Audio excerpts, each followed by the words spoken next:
Hi class, today we're going to look at Chapter 3, Adjusting Entries. We'll be working problem 3-1B.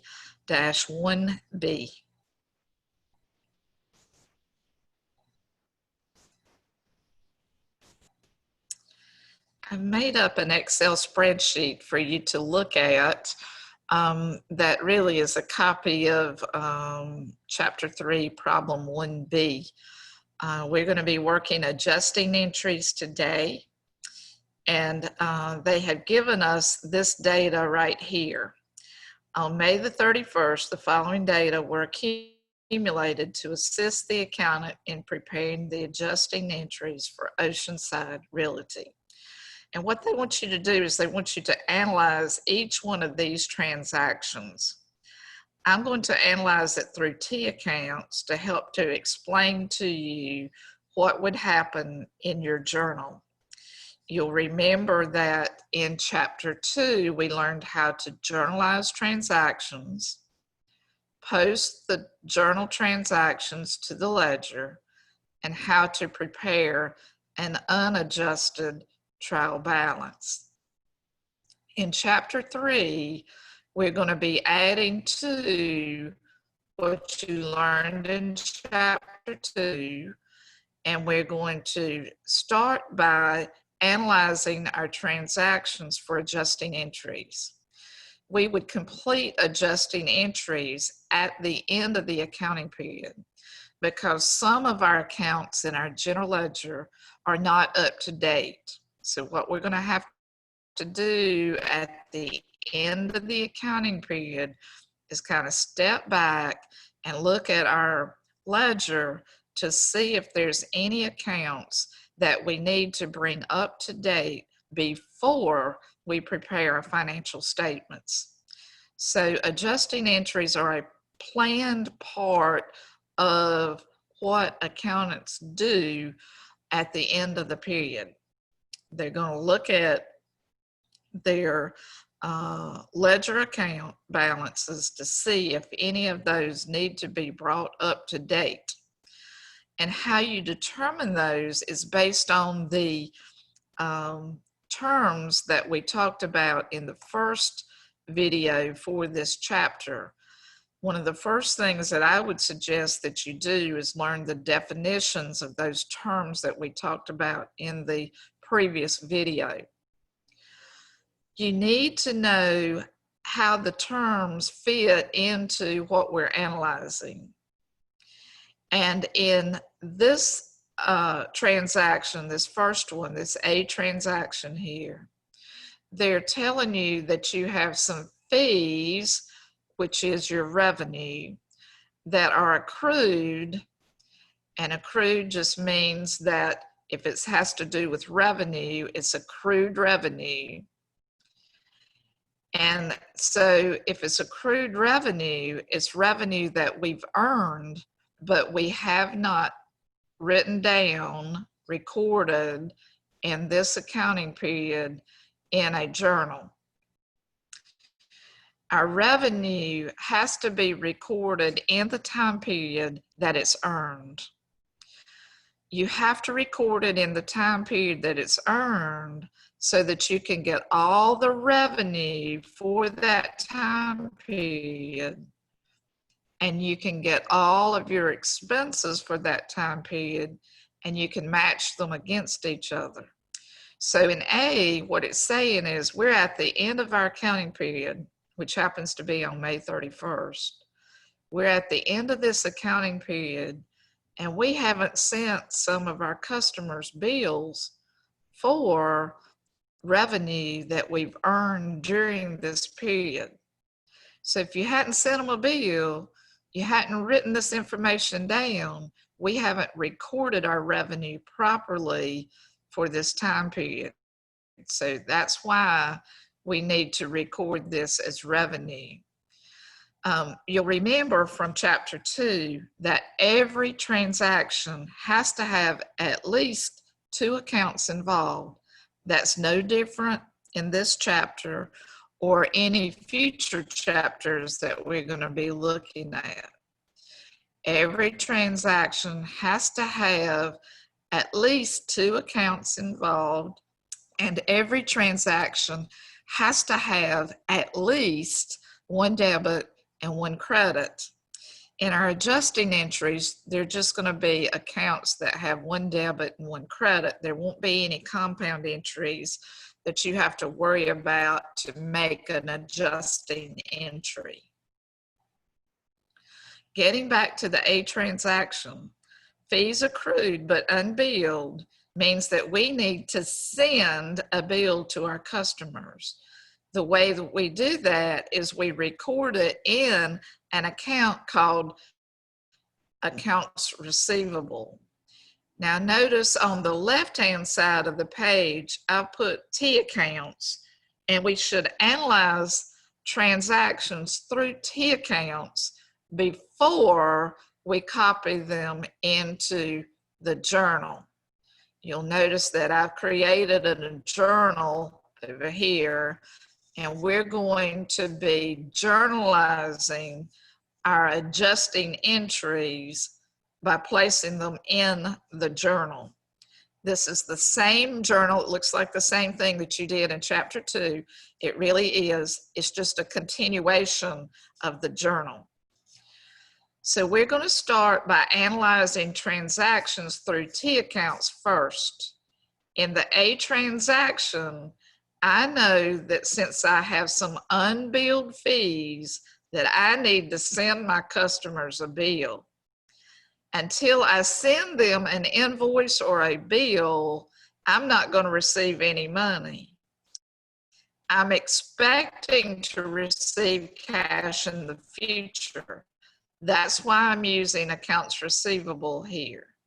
You'll remember from chapter 2 that accounts receivable is an asset. Anytime you increase an accounts receivable account, you're going to put it on the debit side. The debit side is the left side of the account. The credit side will be the right side of the account. For an asset account, such as accounts receivable, our increase side is going to be on the debit side. So the rules that you learned in chapter 2 don't change. Assets always increase on the debit side. In this case, since we're going to have to sit down at the end of the period, send those customers a bill, just as soon as we've got them invoiced and sent those customer bills, that has created the asset account we call accounts receivable. The asset account is increasing for $19,750, so we debit it. We were able to send the customer an invoice because we've earned some fees. So the other account that's involved is going to be fees earned. Fees earned is a revenue account. Revenue increases on the credit side. So notice I put it on the right side of this T account to show that fees earned has gone up by $19,750. Then all I have to do, once I have the transaction analyzed in their two accounts, is copy it to the journal. Remember, your journal, you always record your debits first in your transaction. So my debit was to accounts receivable. So on May 31st, that's the date of all of these adjusting entries. I'm going to write in my journal accounts receivable, and I'm going to go over to the debit column, and I'm going to put in $19,750. My credit is to fees earned. I copy it from my T account over here to my journal. My journal is my place of original transactions. So these T accounts are really just tools that help us to analyze the transaction. This is my formal accounting document where I'm placing my adjusting entry.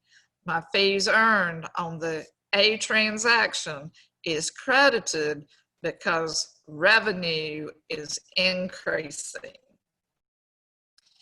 So So that's my journal entry for an adjusting entry, for the adjusting entry A. For the adjusting entry B, it tells us that the supplies account has a balance on May 31st of $12,300. So I've created a T account and I've called it supplies, and I put in the balance that they said that I have. Notice I've written out to the side of this T account, so you'll know what this information is, that there was an unadjusted trial balance. Remember the unadjusted trial balance from chapter 2? The unadjusted trial balance says that we have supplies of $12,300. But when we counted the supplies, notice in the B transaction, it says the supplies on hand is really 4,150. So our ledger account is showing 12,300, which is not right. Now we're saying that we only have 4,150 that is left in the supplies account. So what you have to do is create an adjusting entry to the supplies to show how much the supplies has decreased. Remember, supplies is a prepaid expense. It's an asset to begin with.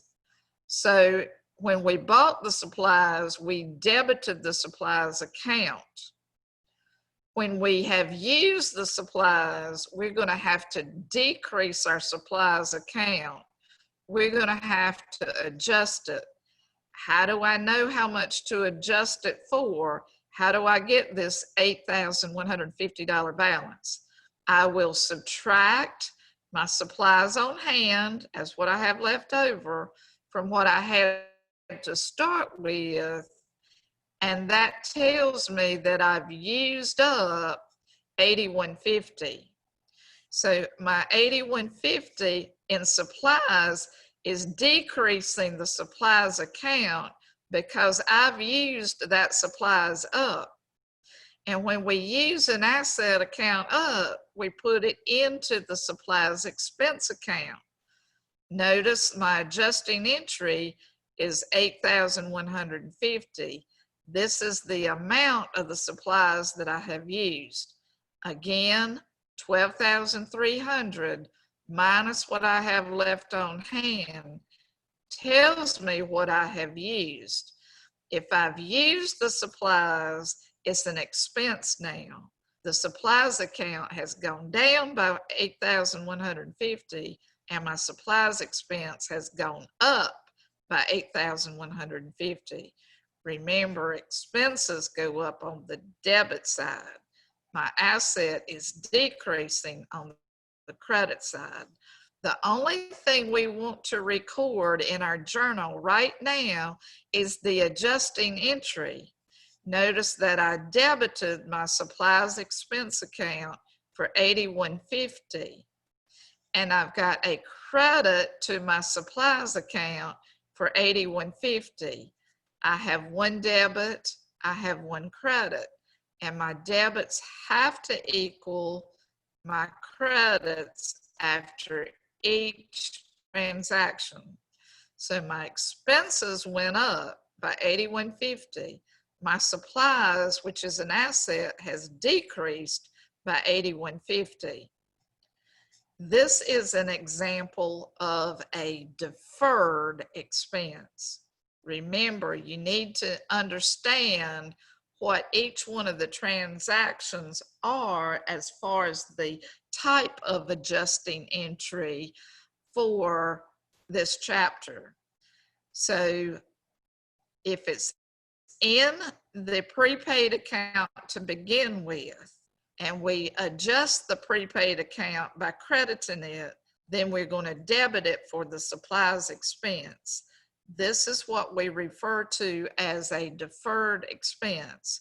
We're going to put off the expense into the period that it belongs in. Right now, our supplies expense is $81.50. We have to show that in our journal first, and then we will copy our adjusting entries once we get them all entered into the ledger. And we'll rebalance our ledger accounts, and that rebalanced amount would be brought forward into a new trial balance that we call the adjusted trial balance. The adjusted trial balance is just the ending balances from our ledger account. So we're in the first stage of adjusting entries. We're journalizing them first, but eventually you will post these to the ledger account, just like we did in chapter 2 when we posted the original entries to the ledger account. The process is no different. It's the very same thing. And then when you rebalance your accounts, or you find the ending balance at May 31st in the ledger, the ending account balances on the ledger will become your new adjusted trial balance that you will prepare. And that adjusted trial balance will be used to prepare your financial statements, which we'll talk more about in the next chapter. But in this chapter, we're concentrating on our adjusting entries. So the first adjusting entry that we did was an accrual. It's kind of easy to see because it usually has the word accrued in there. But this is an accrued revenue account. And with accrual accounts, both accounts are going to increase. Accounts receivable went up on the debit side, and fees earned went up on the credit side. The accruals have what we call a barbell effect. And if you can see my hands here, I'm kind of raising them like I've got a weight, lifting weights here, with barbells on them. Both accounts are going up when there are accruals. When it's a deferral, such as the second transaction that we just went over, a deferral will make an expense go up, but the asset account, the prepaid account, will go down.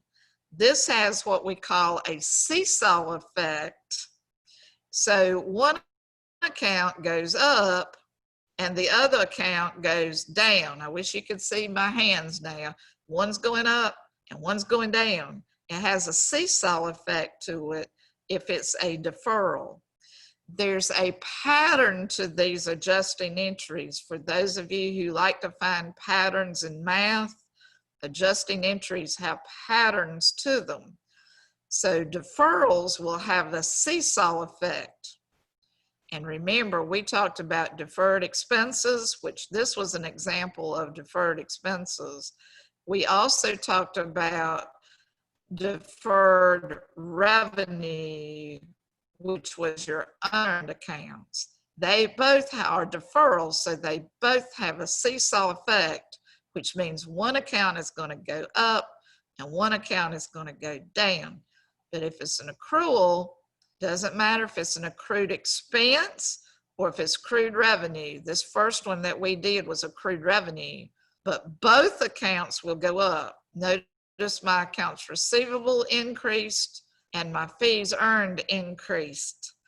All accruals make your accounts go up. So they have the barbell effect. Both accounts are going up in this situation. So in C, we have wages accrued. Well, there's a big hint there. That accrued means it's an accrual. You know, you have two types of accruals. They're accrued expenses and they are accrued revenue. Look at this word right here. Wages, if we're paying wages, is an expense. So this is an example of an accrued expense. It would fit the definition of an accrued expense that we talked about in the previous video for this chapter. Accrued expenses are expenses that we have incurred, but we have not paid them yet. And we're not going to pay them until we get into the new accounting period, because they're not going to be due this accounting period. They're going to be due next accounting period. So what we probably did, class, if you want to think of this like this, is we probably have people working for us. And in this case, we're paying them a wage. We're paying them by the hour. They've worked for us up to May 31st. So we owe them for the wages that have accrued up to May 31st. And since they are accrued wages, they are expenses. So we're going to put it in the wages expense account. Notice I just put my adjustment in on the debit side of my expense account, because expenses are always increasing in this chapter. The only time you'll see an expense go down is if there is an error, which we're not planning to make in this chapter, or if we're in the closing process, which in this chapter, we're not in the closing process. That's coming in chapter 4. So expenses will always be going up. So wages expense, which I have accrued, but I haven't paid, the amount of that wages expense was $2,700. I'm going to debit my wages expense because they're increasing, because now I have more of an expense than I had recorded previously. I need to write this down, so I'm putting it in my T account first, and then I'm going to copy it to my journal. My wages expense was debited. If wages are accrued expenses have not been paid yet, they're going to be paid in the next accounting period. So we have to create a liability with some type of payable on it. Notice I named this liability wages payable, because it is a liability. My liabilities are going up. Remember, if it's an accrual, both accounts increase. Wages expense is increasing, and my liability account, wages payable, is also increasing. And then I simply copy this over into my journal. Always put your debits first. I debited my wage expense, so I'm going to put it down first. I credited my wages payable, so when you credit, you indent, write in wages payable under the account title for this journal page, and then we're going to put it on the credit side. This process that we call writing in the journal is journalizing. So when you see some instructions that tell you to journalize transactions, that means you're just recording them in the journal. For the D transaction, the unearned rent account, and let's stop here and let's think about unearned rent for a minute. Unearned rent was introduced to you in chapter 2. All unearned accounts are liabilities to start with. That's because we would have received cash before we had performed the rent in this case. Notice if we read this entire transaction here, it says the unearned rent account balance at May 31st, $9,000 represents the receipt of an advance payment on May the 1st of 3 months rent from our tenants. We're a landlord in this situation, and we've received 3 months rent in advance. We've received $9,000 in advance. So previously, we recorded that we would have debited cash and credited unearned rent. So my unearned rent has a balance in there from the unadjusted trial balance of $9,000. Remember, these T accounts represent your ledger accounts. So your unadjusted trial balance was showing, and your ledger account unearned rent is showing a balance of $9,000. That $9,000 is no longer correct because they told us in this transaction that this represents an advance payment that was made on May 1st. Notice what today's date is. It's May 31st. So we've earned 1 month of the 3 months rent that we received.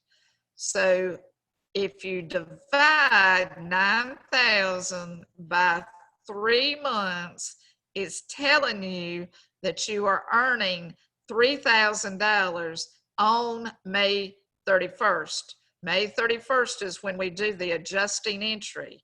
Notice that my unearned rent account is on the debit side, which means it's decreasing. Unearned rent is a liability account. When you debit it, you decrease it. So I'm decreasing my unearned rent by debiting it. I'm going to credit, I'm going to increase my rent income account, or sometimes they call this rent earned, but it's revenue. I'm going to increase my revenue account by $3,000. So I'm going to copy this into my journal. Always put your debits first. My debit was for $3,000 to the unearned rent. So in the journal, I copy in my debit first, and then I'm going to credit my rent income account for $3,000. Now, this is a transaction that students have trouble with. Don't let it bother you. It's a liability account until you earn it. Once it's earned, the rent has been earned, we take it out or we reduce the unearned rent account. Since this is a liability, we reduce it on the debit side for the amount that we have earned. We also have to increase our revenue account by the $3,000. So I've got one debit to my unearned rent, I've got one credit to my rent income, and I'm still in balance. And this is an example of deferred revenue. Deferred revenue is revenue that has been received in advance but has not been earned yet. We received $9,000 in advance for 3 months. We've earned 1 month of that, which is $3,000, and that has become rent income to us. So the balance that's left over in this liability account is going to show a $6,000 balance. That $6,000 balance will end up on the adjusted trial balance. So I'm going to add this in here. This would be your adjusted trial balance amount. And I just wanted you to get you familiar with that, because what you would do is you would balance these accounts. Let me see if I can format that up too while I'm doing this. So just bear with me for just a second as I try to format that T account. I wanted to show you that we're taking the difference between 9,000 and 3,000. What's left over in our ledger account balance after this adjusting entry has been posted will be $6,000. So these T accounts are just tools that help us to analyze our transaction. The main part that you need to know how to do in this chapter is how to create this adjustment. Remember, it was 1 month's rent that we have earned. So we had to take $3,000, 1 month's rent, out of the unearned rent account. By debiting it, we debit the liability to reduce it, and then we credit our rent income to make our rent income go up. Our revenue account increased here.